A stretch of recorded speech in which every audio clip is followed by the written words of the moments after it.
É isso aí, pessoal, mais uma conversa bacana aqui no Foresp Experience, acontecendo diretamente da Feira Equipotel em São Paulo. Mais de 60 apresentações entre chefes, bartenders, sommeliers e personalidades e lideranças aí da área pública e da área empresarial no país. Agora a gente vai bater um papo muito importante com Marco Antônio de Araújo Júnior, que ele é membro do Conselho Federal da OAB e é nada mais, nada menos do que presidente da Comissão de Turismo, Mídia e Entretenimento do Conselho Federal da OAB, o grupo, a comissão que está tratando dos assuntos da regulamentação e da legislação do turismo, de todas as atividades de turismo dentro do âmbito da OAB Federal. Boa tarde, Marco Antônio, é um prazer ter você aqui conosco. Obrigado, Enio, obrigado, parabéns à Foresp pela participação na Equipotel, um stand incrível aqui, um stand que traz, além de trazer informação, traz hospitalidade, traz todo mundo para dentro do stand. Então, palestras incríveis, parabenizo na sua pessoa aí, toda a Foresp pela iniciativa desse stand, é um prazer estar com vocês. É um prazer ter você aqui conosco. E é isso, a gente atuando aí em parceria para tentar melhorar a vida do nosso setor, né? Do empreendimento, do empreendedor e do trabalhador do nosso setor. Marco Antônio, falando de legislação, né? Você está nesse ambiente total, como advogado, como militante dessa área. A Lei Geral do Turismo, né? Nós temos a Lei Geral do Turismo e ela gera vários impactos aí na atividade, principalmente na atividade hoteleira. Tem vários itens ali da Lei Geral do Turismo importantes, mas onde o nosso empresário deve ter mais atenção? Quais são os pontos que você entende que pode ter ali alguma questão, interpretação ou não, que o nosso empresário tem que ficar atento? É legal, a Lei Geral de Turismo, a nova Lei Geral de Turismo, que ela sofreu uma alteração recente, traz alguns pontos importantes quanto à transparência na prestação de serviço. Ela também traz uma segurança maior para o setor. Então, traz algumas questões, algumas lacunas que nós tínhamos em outras legislações, foram contempladas ali, vão ser tratadas pelo Ministério do Turismo no futuro, mas estão contempladas na Lei Geral, e aí traz alguma segurança também para quem atua nesse ramo da hospitalidade. Então, estou dizendo aqui, toda a linha de hotéis, bares, restaurantes, tudo isso está ali contemplado de alguma forma quando envolve a relação de turismo. Porque essa dinâmica do turismo é um grupo muito grande que participa desse setor. E a lei fala um pouco dessa segurança, não só para o turista, mas também para o setor, para trazer aquele equilíbrio que o Código de Defesa do Consumidor pretendeu e agora reconhece nessa lei geral.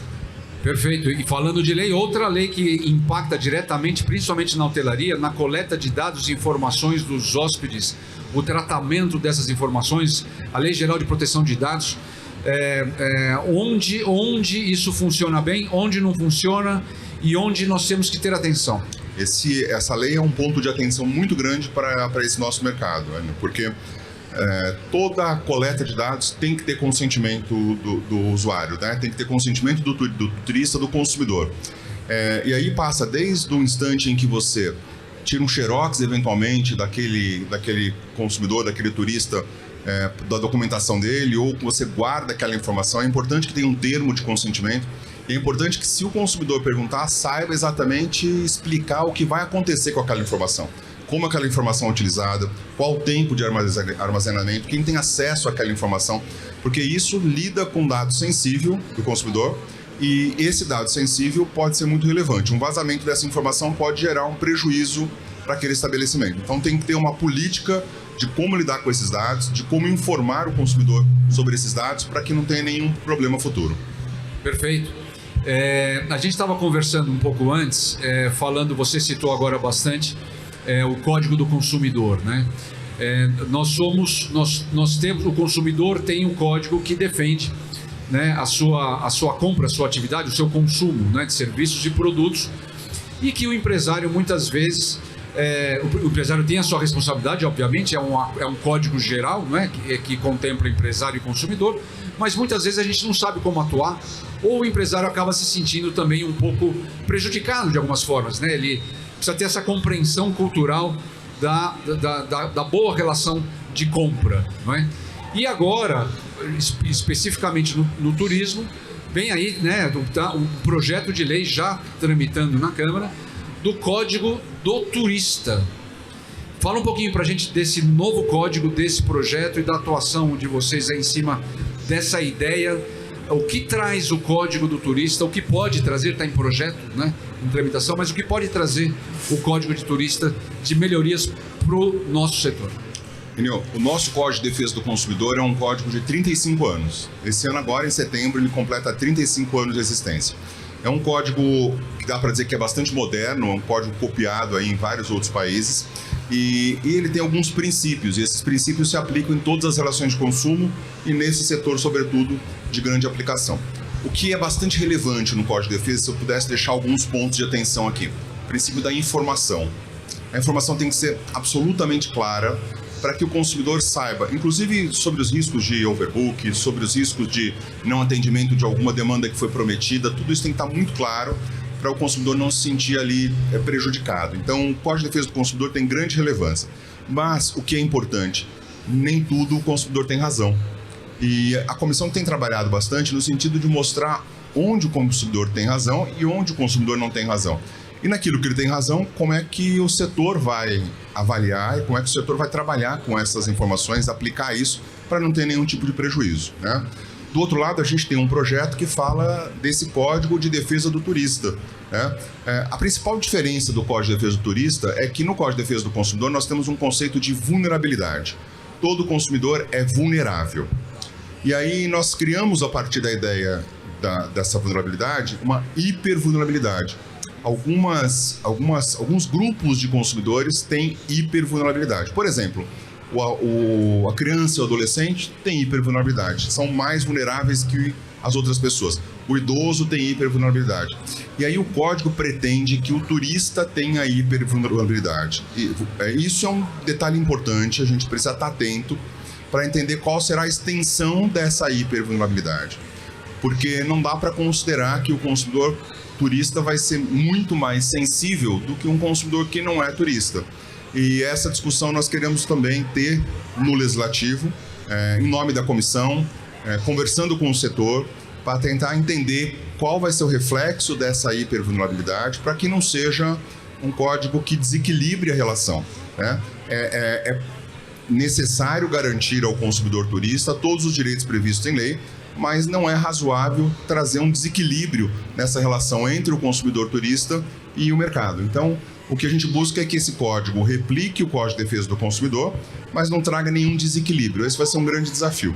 E, lógico, ele vai trazer questões relativas à responsabilidade. Hoje nós temos como regra no Código de Defesa do Consumidor que a responsabilidade é objetiva. Isso significa o quê? Significa que toda a cadeia de consumo responde independentemente de culpa. Então, independentemente de ter uma culpa na solução de um problema, o fornecedor vai responder. Já é uma responsabilidade bastante grande, né? Porque a teoria adotada pelo Código de Defesa do Consumidor, que deve ser replicada no Código de Defesa do Turista, é a teoria do risco da atividade. E quem tem o risco da atividade é o mercado, é o fornecedor.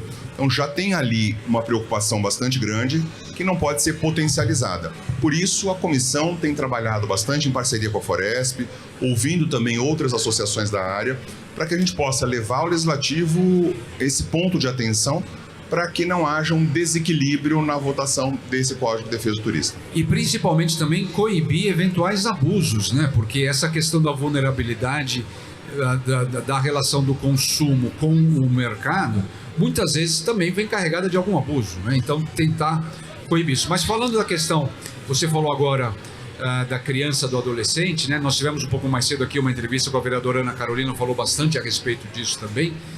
Nós temos aí o Estatuto da Criança e do Adolescente.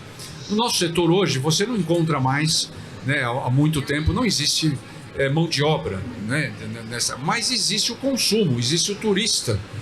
E nós recebemos nos nossos estabelecimentos crianças e adolescentes o tempo todo, e existe também aquela criança e adolescente em estado de vulnerabilidade que circunda os familiares da operação ou os próprios estabelecimentos.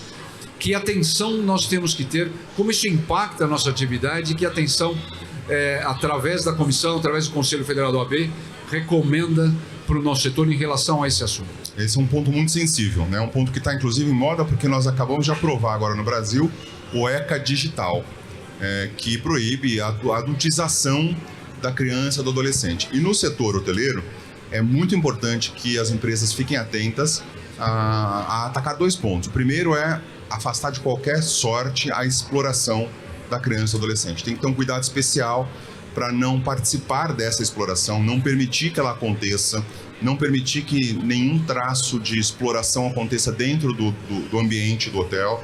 Então essa é uma política muito séria que tem que ser implementada e inclusive com regras claras de acontecendo, como é que vai fazer. Chama a polícia, qual o passo, o que se registra, o que não se registra, qual dado é possível ser registrado. Isso é um ponto muito importante.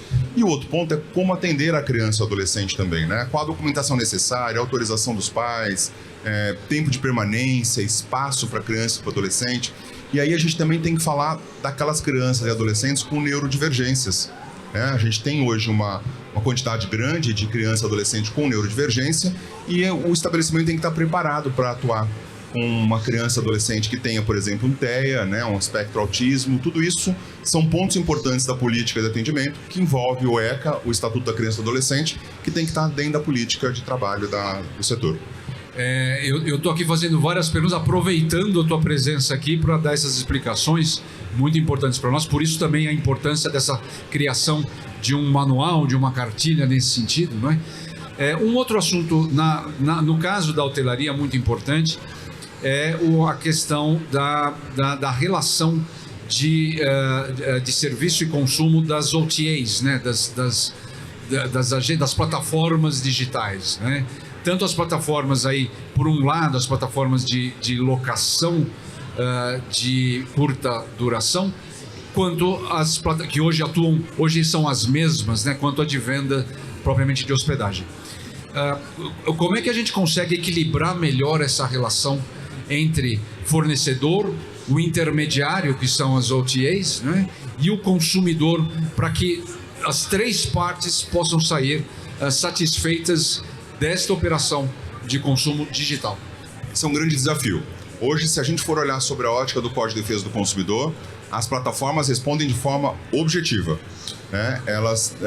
O CDC e alguns julgados já, inclusive da STJ, entendem que elas são parte na cadeia produtiva.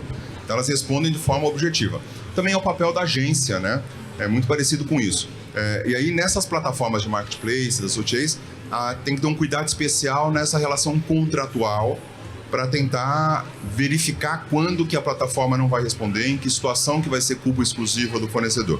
Nós vamos levar essa discussão para dentro do legislativo, para entender a dinâmica digital dessas plataformas, porque não é exatamente a mesma dinâmica na era analógica, né? Então, o serviço que elas prestam é um serviço diferenciado e, portanto, a responsabilidade talvez possa ser flexibilizada. Não é que elas vão deixar de responder, mas é uma responsabilidade flexibilizada no limite da atuação dela. Muitas vezes elas não conseguem atender à expectativa que foi apresentada porque na ponta tem um fornecedor, tem um hotel, tem uma pousada que não conseguiu atender. Então, também dar toda a culpa para a plataforma pode ser pesado, pode desequilibrar essa relação. Afastá-la também da culpa não é razoável, né? Então, o que vai se discutir é qual o âmbito dessa responsabilidade para que essas plataformas possam atuar e não simplesmente participar da relação com um mero intermediador e, do outro lado, não ser absolutamente responsável, porque senão fica muito fácil para aquele hotel que não atendeu a regra, para aquele estabelecimento que não atendeu a regra, transferir a responsabilidade. E para finalizar, Marco Antônio, a OAB e vocês, o Conselho Federal, obviamente detêm informações sobre estatísticas, né, gerais sobre a questão, os processos jurídicos, o que está em andamento. Eu queria te perguntar, para o nosso empreendedor de hotéis, restaurantes, bares, né, quais os principais tipos de litígios ocorrem hoje em dia? O que tem que ter mais atenção? E como o Conselho Federal e a Comissão de Turismo, Mídias e Entretenimento pode, de alguma maneira, ajudar na redução desses litígios e na harmonização desse processo? O que o nosso empresário tem que ficar atento? O que acontece mais em termos de litígios aí judiciais? A Foresp vai ser parceira nossa nesse sentido. Nós vamos criar eventos, palestras, congressos, para permitir que o empresário entenda o que está acontecendo e como está pensando o judiciário e não corra riscos, né? Ou pelo menos mitigue esses riscos. É necessário que haja uma política de prevenção. É pela prevenção que diminui o risco. E a política de prevenção passa também por um treinamento. As equipes precisam ser treinadas desde como faz o atendimento até como dar uma negativa, né? A negativa precisa ser muito clara. Então, volto ao princípio da informação, porque uma das principais discussões é de overbooking, ainda é, né? A segunda é de não cumprimento da promessa feita, da oferta feita.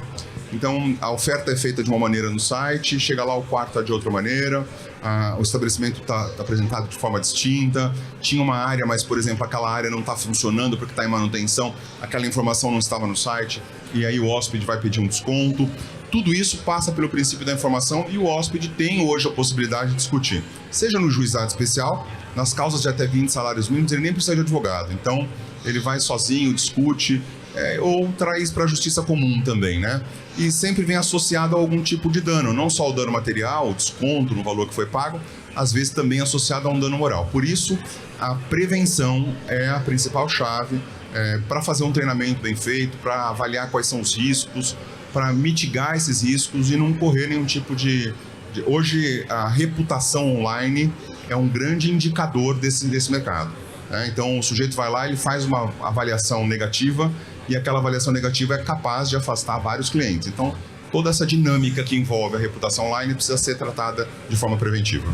É isso aí, é o que vocês estão ouvindo, transparência, né? Informação, transparência ética na publicidade, no seu anúncio, no seu relacionamento com o cliente. A melhor coisa é a transparência. Errou, resolve ali, conversa, pede desculpas, faz um agrado e resolve o problema na hora.